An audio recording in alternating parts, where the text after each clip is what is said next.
Welcome to Waiting for the Invitation, a cozy corner where projectors can wait together because waiting is better with company.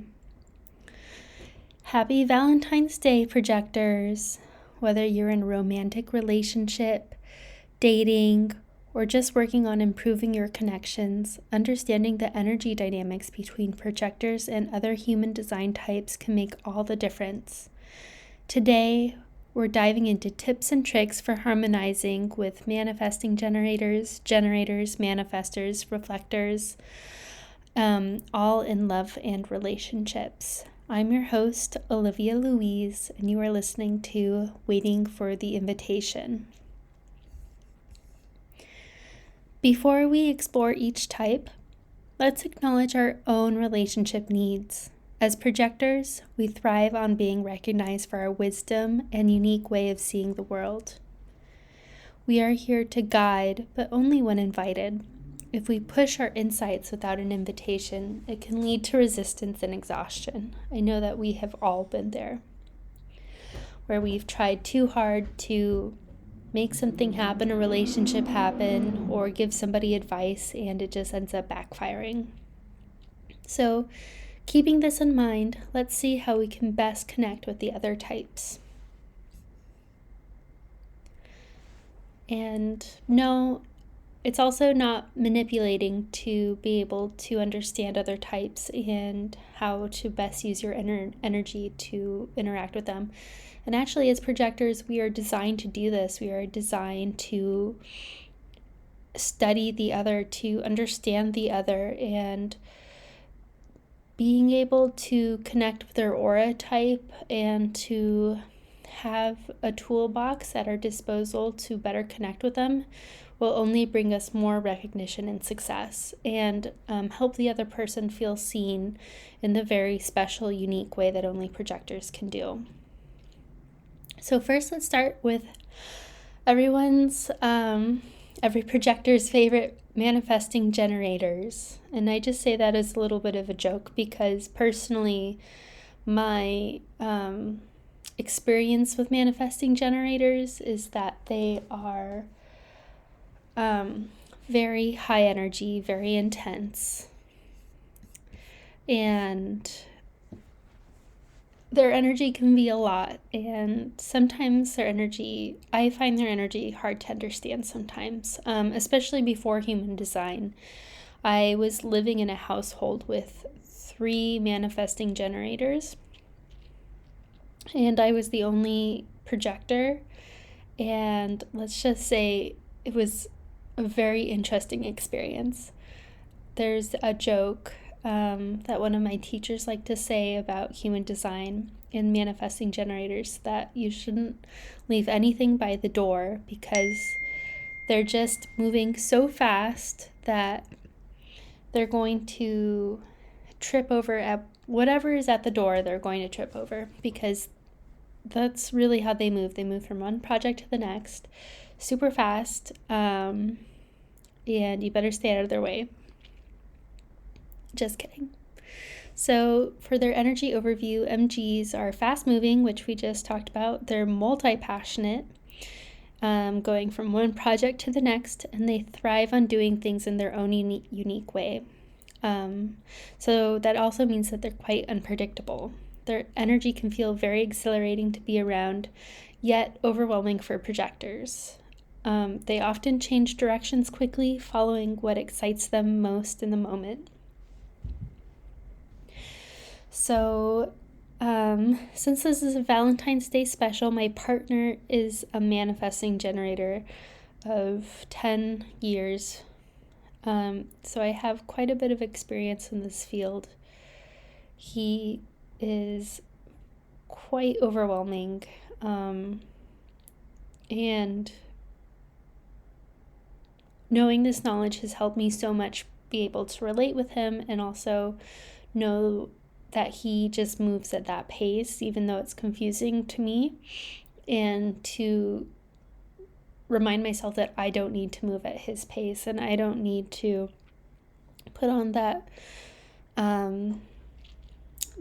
guise of having a sacral authority and move as fast as they do. It's a good reminder to take things slow and at my own pace, and to say no to things when they don't feel aligned. So yeah, the challenge is that projectors may struggle with MG's inconsistency and high-speed energy. The key is to avoid frustration when they pivot unexpectedly, and that is definitely the truth. So, tips for connection. The first tip is to let them lead. MGs move quickly and often shift directions, so avoid trying to control their flow. Instead, appreciate their spontaneity and the gifts that brings. Be a sounding board. Rather than offering unsolicited advice, ask, would you like my perspective on this, to ensure that they're open to guidance. Give them space. MGs can go from intensely engaged to disappearing into their latest passion. Don't take it personally. Stay in your own flow and allow them to return naturally. Space is really important for them. And then remember that they are generators as their baseline, but they do move into that manifestor energy. So it's important to let them lead when you can sense that it's what they're trying to do. But also it's okay to ask them questions, like how do they feel about things, to help them connect to their sacral authority. So it's kind of a double, you have to use some finesse with MGs, because sometimes it's hard to tell whether they're more in their generator aura, or which they'll always have a generator aura, but it's hard to tell if they've shifted into their manifestor mode. And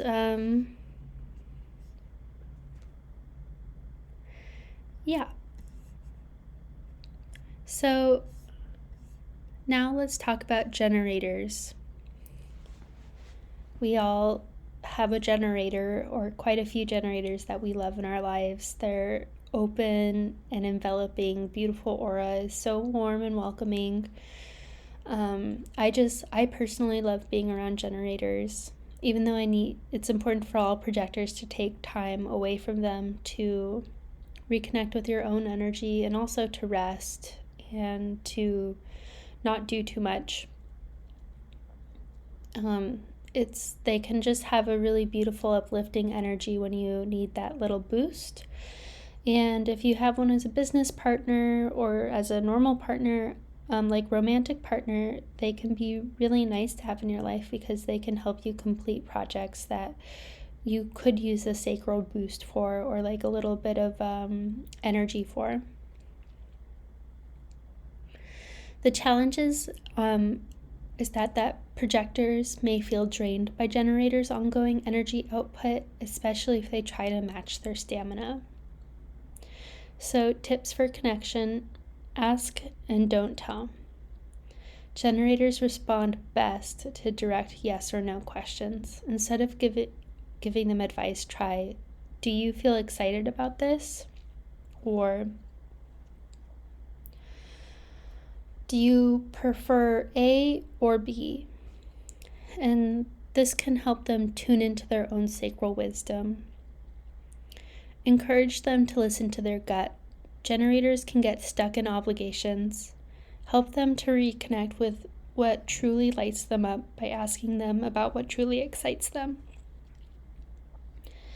They can really appreciate your projector arrow by helping them get clear on what's exciting and what's lighting them up. And this way, you're really being of service to them. Generators so easily get stuck in doing even generators do too many things. They're often taking on more projects than they really want to, even though they have the energy for it, just because they have the energy for it. But a lot of the projects that they're taking on aren't necessarily lighting them up. and that light within them, that's like the Gaia life force of the planet. So it's really important to help our generators reconnect with that light so that they're using their energy for their highest purpose, for what's really truly important to them and makes them happy. And us as projectors, we're in a very special role where we can help them do that. We can encourage them to listen to their gut. Generators can get stuck in obligations, so we can help them reconnect with what truly lights them up by asking them about what excites them. And we can enjoy their energy without overextending ourselves. Their vibrant aura can be magnetic, but we need rest. So it's important to engage with them, but also remember to not try to keep up with their stamina, and take a step back and discharge that energy and allow yourself to rest and return to your own natural energy. And lastly, you can recognize their satisfaction cycle. So when a generator is truly engaged in something they love, their energy is self-renewing, and by supporting their joy, it's going to benefit both of you. I have a generator mom, and I've been using these tools with her, and it's really been helping our relationship, because I just realized how much she really doesn't respond well to me telling her what I think is best. As I know many of us projectors get caught in that cycle of just wanting, especially people we're super comfortable with, will slip into that really easily and be like, well, this is what I think you should do. Or this is obviously the best decision that you could make. Instead, I really try to ask her about how she feels about it, because generators are really here to try to understand themselves, so to try to understand their own energy and to use it for what's best for them. So I will phrase things as questions with my mom, and that makes the energy flow just a lot easier. Now we have our manifestors. So manifestors are independent, innovative, and they move best when they have full freedom. They do not need external guidance and prefer to follow their inner urges. They operate in bursts of energy followed by a deep rest. The challenges to relating to manifestors is often their need for autonomy, which can make them seem distant, and it may feel unsettling for projectors who thrive on connection. And that's probably a challenge for maybe all manifestors interacting with all energy types, because they do naturally have a closed off aura. Ra often talks about people really deeply feeling the presence of a manifestor when they come into the room, and feeling that power that they have, and their natural sense of authority. And so that is just obviously a very kind of like step one of a barrier that you can feel with a manifestor. But usually manifestors are, they really do want to connect. They just want to connect in their own way, which will be unique to each manifestor. I've honestly never met two manifestors that are similar. All of them have their own unique way of wanting to manifest, I've found. So one of my best friends I have two best friends that are manifestors, and then my father is a manifestor. And I actually really do love manifestors. I have a strong place for them in my heart. I think that they have a lot of insight and wisdom to share, and I think that their inspiration and drive to manifest into the world whatever they're thinking of is really beautiful. So the biggest thing that shifted my relationship with my father in using these tips for communication is I don't ask him anything. So unlike my mom, where I ask her things to help, I tell my dad, I inform my dad of what I'm going to do. So I actually do use that strategy to inform for my dad, and it's really helpful. So just like a little example, let's say I want to make a family dinner for my generator mom and my manifestor father. So I'll start by asking my mother first, of being like, there's options of spaghetti and there are options of stir fry. What do you feel better about? Do you feel better about the spaghetti? Do you feel better about the stir fry? And then she will check in and she will find with her sacral which feels better for her. And then with that information, I will tell my father, the way I'll phrase it is, there are two options, stir fry and spaghetti. Mom would prefer the stir fry.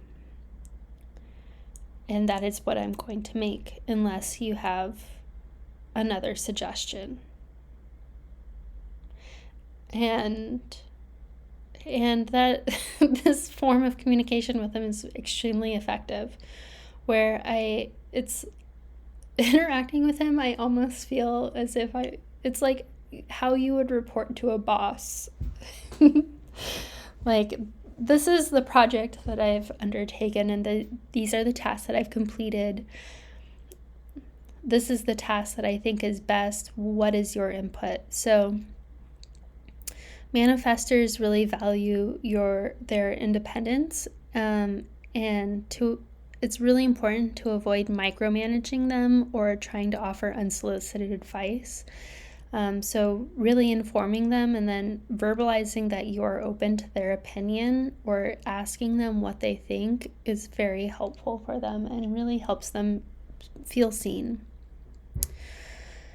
And so give them the space to inform. Manifestors often forget to communicate their plans.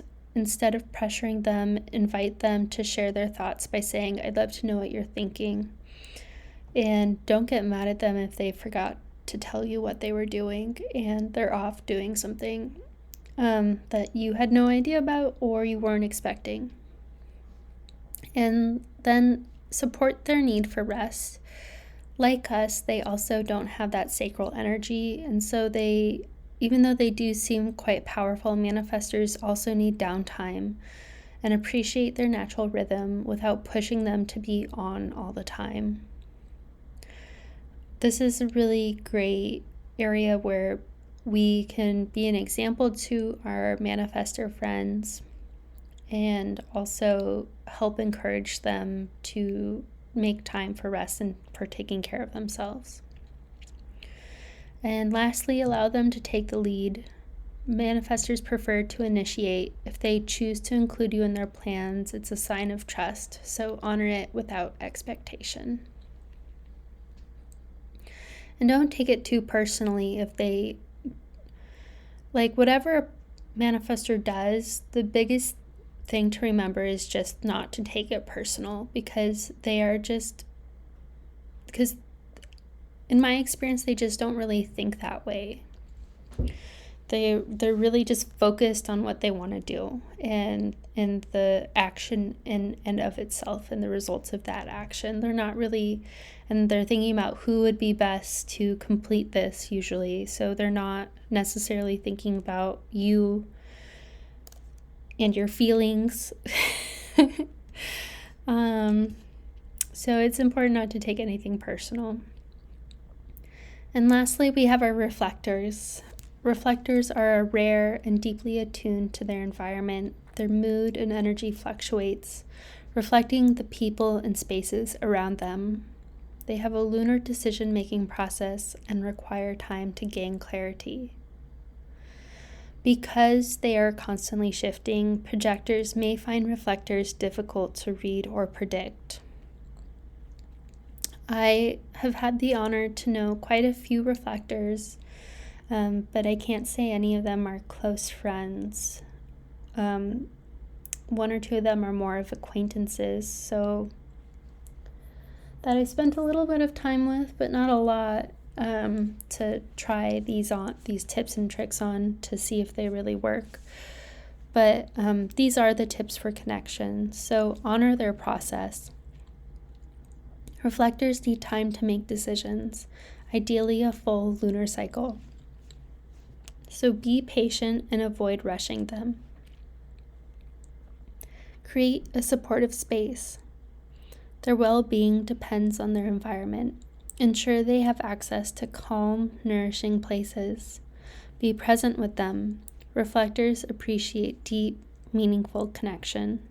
Listen without needing to fix or analyze. Just being with them can be very powerful. Adapt to their rhythm. They experience the world differently every day. Meeting them with curiosity rather than expectations strengthens the trust and the connection with them.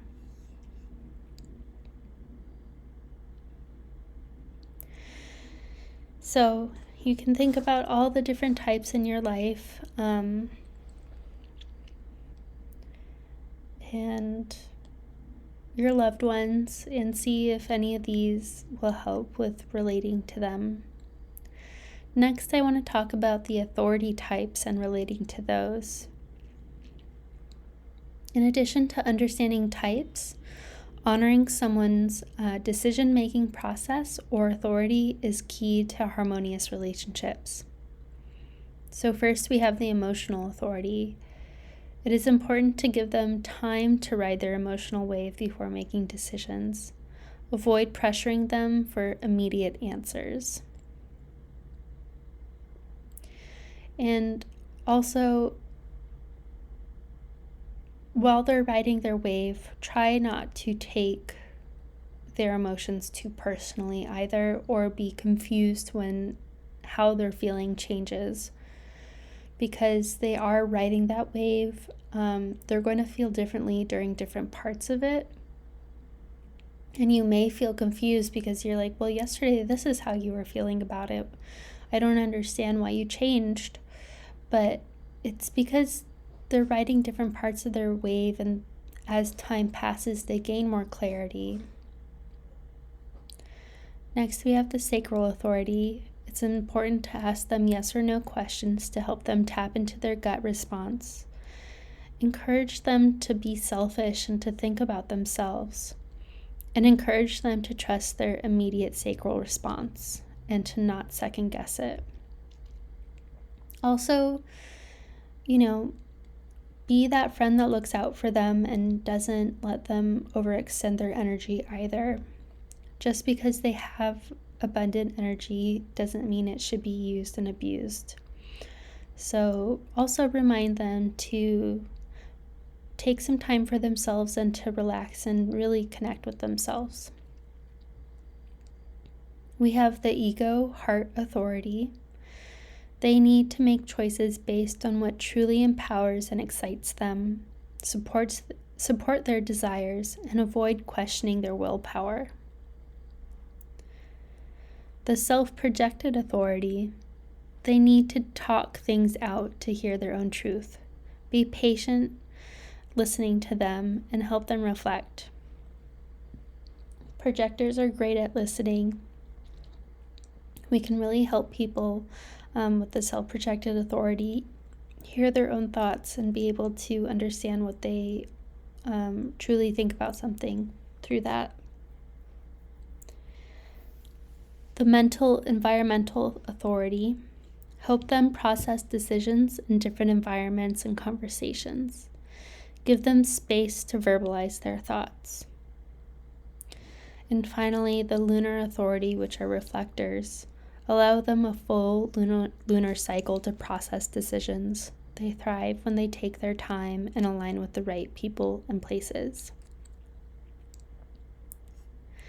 Valentine's Day is a great reminder to nurture our relationships in ways that align with energy dynamics, as projectors are gifted in seeing and guiding others, but only when we're invited.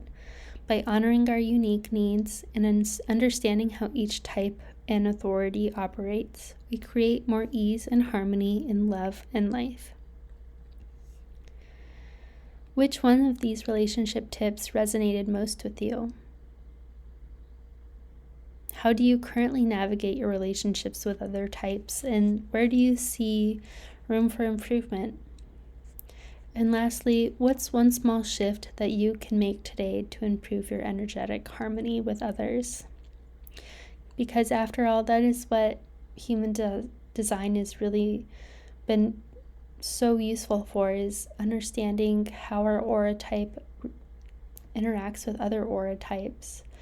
It's a beautiful energy tool where we can create tremendous harmony in our lives by understanding people's patterns and by connecting with them tailored to their specific energy type to create a beautiful flow of energy that has ease and a sense of peace to it. Of course, it's not always going to be perfect. We're always practicing and learning, but it really is a beautiful way to know somebody's energy type and use this to be able to relate with them better. So, before we wrap up, I want to talk a little bit about some of the upcoming energy for this week, which you may already be feeling it. Yesterday was the full moon in Leo, and it's also the sun moved into gate 30, which is just going to amplify Valentine's Day and all of this beautiful relationship energy. Gate 30, and it's going to be in gate 30 until Tuesday the 18th, when it moves into gate 55, which is the gate of the spirit. But gate 30, the energy of the sun we're currently in for today and tomorrow up until Tuesday, it's called, well, in the Gene Keys, Richard Root calls it celestial fire, but this gate is also called the clinging fire. This gate is all about intense desires, passions, and the ability to endure emotional experiences.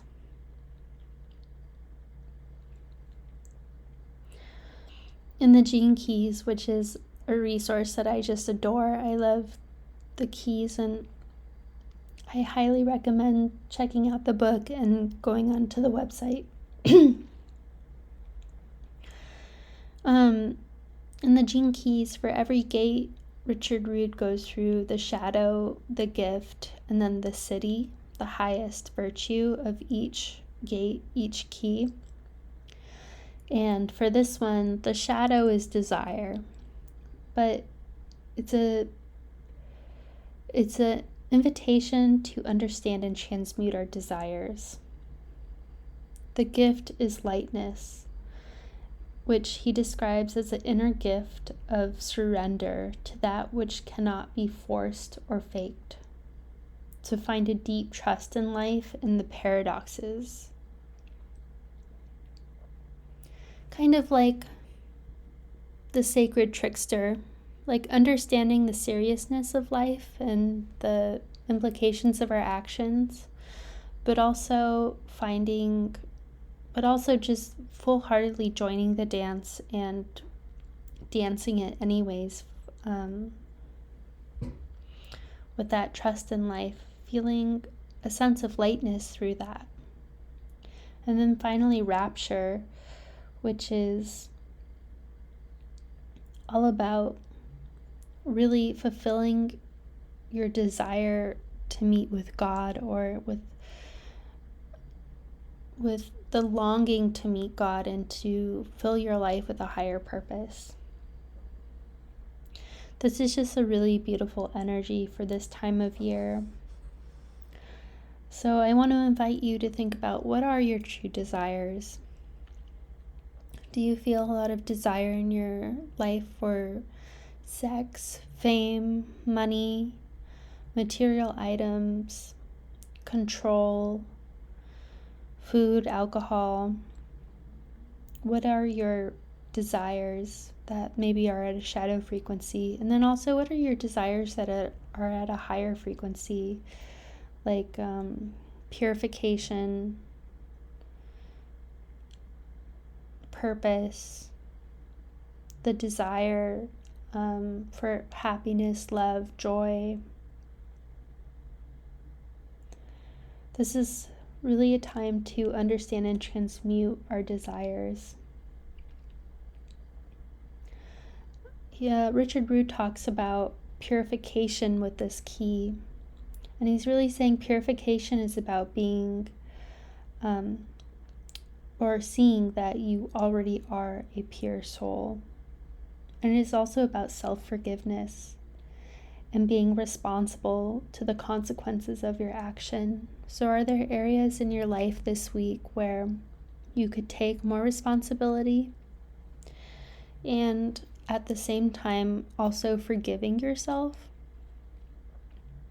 That's a very powerful combination and takes a lot of work, but that's the journaling prompt I want to invite for you for this week, is to think about where you do need to forgive yourself and accept your desires, or forgive yourself for actions you took towards a desire that was maybe not in the highest good for everybody. Or where can you take more action on your desires? Because desires are not good nor bad. It's really the actions that we take in pursuit of them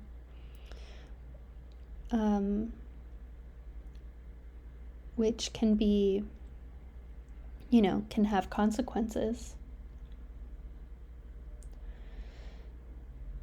And then lastly, though, I love thinking about this is a time where we can really feel into our longing for a higher power, whether that be God in any shape or form that you believe. But you're longing to merge with a higher power. What does that look like?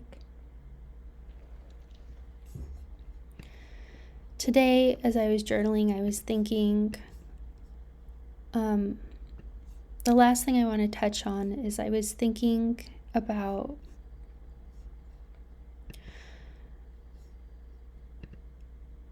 projectors and our desire to feel seen or almost be chosen. So, because I know that it's a very deep and relatable struggle wanting to be chosen rather than having to work or fight for what we want. At the core, it's about validation, ease, and worthiness. As projectors, we're hardwired for success, why sometimes deep down subconsciously we think that we'll just be chosen by the right opportunity, right people. Well, that is true.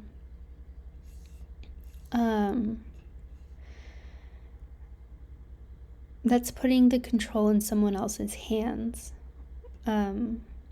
Whether a job recruiter, a romantic partner, or even fate itself. And this can be comforting because then we don't have to take risks. But it's also frustrating because we can feel stuck while we're waiting for that invitation.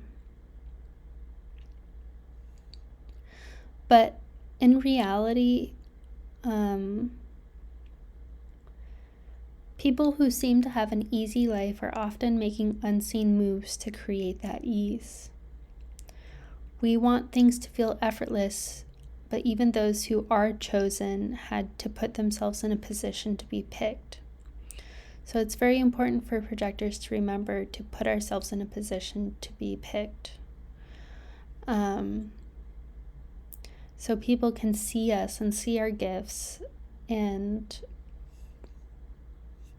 it's important to remember to put in that daily work towards this.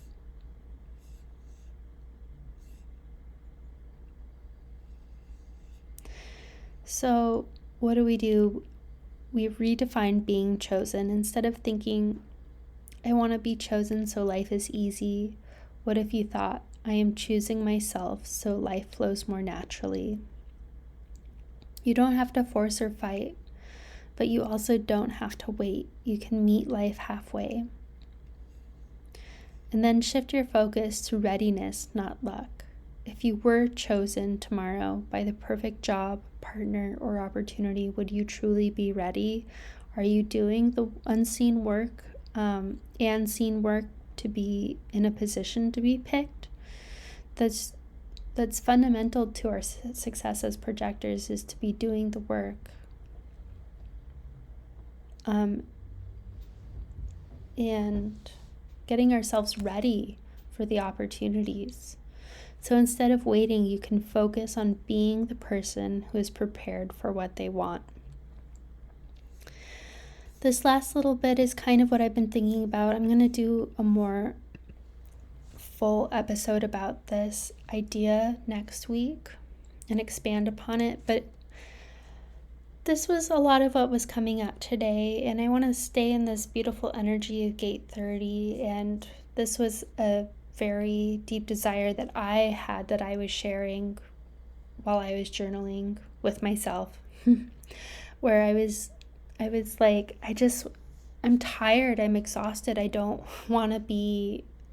sometimes I have this resistance to doing the work because I just feel like I've been working so hard for my whole life. And I kind of had this moment where I was like, I just want it to be easy. I just want to be picked or chosen. And I was reflecting on this, and it was a good reminder that if I keep grounding myself and keep putting in the work behind the scenes while making sure I'm rested, the right opportunity will come. We are hardwired for success.